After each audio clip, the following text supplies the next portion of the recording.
Kung nabitin kayo sa viral na kwento natin kanina, alamin na natin kung ano nga ba ang pagsisikap ng estudyante niyan para matustusan ang kanyang pangmatrikula. Ang sagot po ay letter C, magnenegosyo.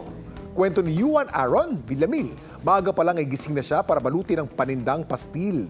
10 piso ang benta niya rito at ang nakokolektang kita, pantustos niya sa kanyang pag-aaral. Tulong na raw niya ito sa nanay niyang single parent. Ngayong darating na pasukan, balak ni Yuan ay pagpatuloy ang kanyang pag-aaral sa kursong Civil Engineering. Ang nakaka-inspire na pastil journey ni Yuan, milyon-milyon ba ang views online?